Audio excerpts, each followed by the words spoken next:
No, he won't play this weekend. He's had a big few months, played plenty of footy for Ulster.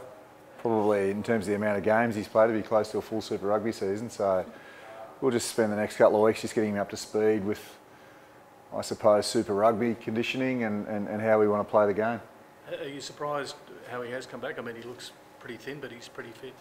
Yeah, he's certainly fit. No, not surprised really. I think he's the big difference, I suppose, is coming from the training load that he's had at Ulster and in Ireland compared to where we're at the moment. They're obviously in the thick of their season and just going from one game to the next, whereas here it's we're at peak time in pre-season. So it's just making sure that we manage him and wisely there and not ask too much of him too early. But not surprised with the condition he's in though. No. And what about the captaincy? I mean, he said that he's keen for it, but very much up to you and the team, I guess, isn't it? Yeah, look, I think we'll get something announced there later this week, Tim. So, Christian's he's a leader within this group, and he's certainly someone that's been considered, and we'll make an announcement more than likely in the back end of the week. Did I know you were watching all of his games? I'm assuming over there. Is he the same Christian that he was before in terms of as a player? Yeah, I think so. Yeah, I think just his direction, his leadership, his game management, his kicking game. I'm just from watching training. I was going to ask him this afternoon or this morning if he's got a little bit more length on his kicks now. But obviously the kicking game over there is so important. I mean, it's important in any game of rugby, but certainly in the Northern Hemisphere. So I think his game is well suited anywhere really. He's a pretty rounded footballer. And he's shown that for Ulster, and he'll continue to do that here. Versatile as well in terms of being able to be a 10 or 12. Have you set it on where you see him in that role? You've obviously got Kyle Godwin, but then you've got Faranui who played every game last year. Yeah, look, I think it's we'll give everyone an opportunity throughout the trials, and as I've said from the start, it'll come down to training performance and trial performance, and we'll pick guys in positions that we feel is going to be best for the team. I fully understand that Christian's a very good 10. I also know that he's a very good 12 as well. So that's going to come down to trial performance and what we feel is going to give us the best chance of beating the Sunwolves in round 2. You were obviously around for that one game that he did play last year here.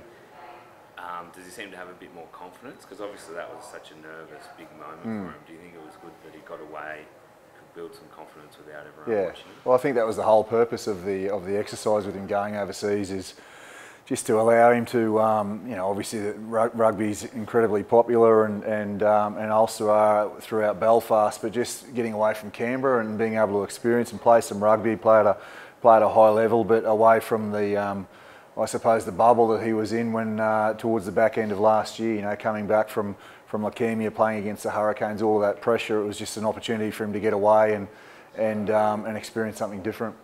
Brumbies are probably the envy of the Australian sides with their depth in the inside backs. How do you manage that, particularly with Christian's health going forward?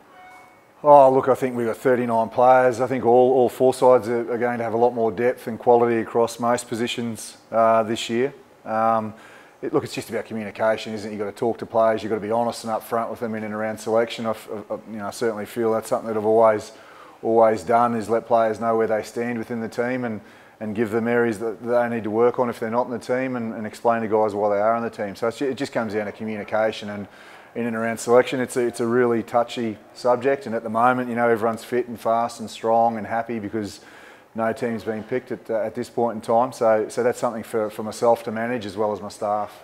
And depending on what Chris was just saying as well, depending on whether Christian plays 10 or 12, will you have any, I guess, influence of that coming from Michael Checker, where he might want to play if Christian gets back to that level at all? Look, we'll focus on what's best for the Brumbies in terms of what's going to win us games here. I mean, obviously, we want to provide an opportunity for our players to push for higher honours. But I think even if you ask the player, it's about what's going to be best for the Brumbies and us winning football games. Is there going to be a similar emphasis on rotation? We saw that a lot last year, that management of guys through the season.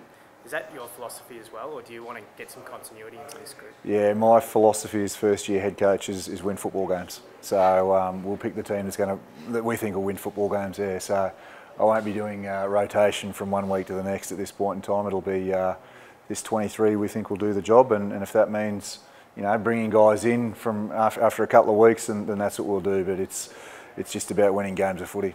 And stylistically, are we expecting to see any change this year under you, or is it just tweaking what you already had? Yeah, look, I think so. I think, you know, we've spoken about it a lot in terms of our attack, and we were trying to do that last year as well. So, look,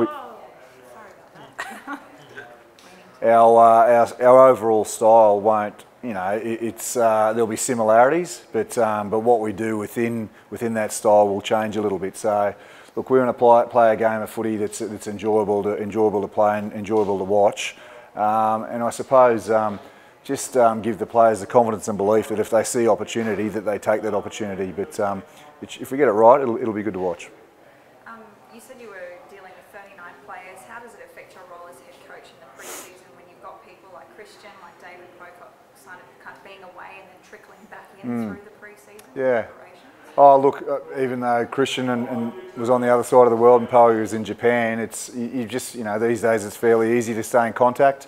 So there was regular contact via WhatsApp, email, that sort of thing. So just making sure that they are across what we're doing. So, look, I didn't want to bombard them while they were overseas because they obviously had their heads in the program that they were in, but just keeping them updated. Ben Sapel doing exactly the same from a training point of view, just so that they felt in touch. And I think that we've seen the benefits of that now when they come back, is that they've, you know, we've drip fed information into them, and now that they can pick that up pretty quickly. But yeah, in and around the whole squad, it's just about it's people management, and that's the difference between being an assistant coach and being a head coach. Is as an assistant coach, you're stuck in the detail, planning sessions, worrying about your forward pack or your back line, whatever that might be. As a head coach, it's more about just managing people and providing an environment where everyone's happy, or as happy as possible. One thing I've been meaning to ask, you're obviously pretty fit like yourself. Do you ever have a hit out with the boys while you're at home? No. The boys will laugh at that, I tell you. No. Peter Hewitt gets in there generally for the last set or two of a fitness block and strides out and generally comes first or second, so we have a joke about that. But I retired in 2006 and I'll stay retired. Dan, how hard will it be not having Pocock on the eve of Super Sevens? Sorry? How hard will it be not having Pocock on the eve of Super Sevens rugby? Oh, look, I said last week, you know, it's obviously unfortunate at this point in time, but we haven't had David here for 18 months. So, you know, from a rugby point of view, it looks like it'll be another month, the first 4 weeks. So we've, you know, in the background, we've been working on guys who we think can fill that spot. We've mentioned Cusack, Lolo Whakasalia and Lockie McCaffrey. You know, those guys we feel are ready to step up and do the job. And I like to think of it as a positive. 4 weeks into the competition, we're going to get a world-class player back that's going to give us a real energy boost after being on the road for a few weeks. So it's unfortunate, but we've just got to deal with it.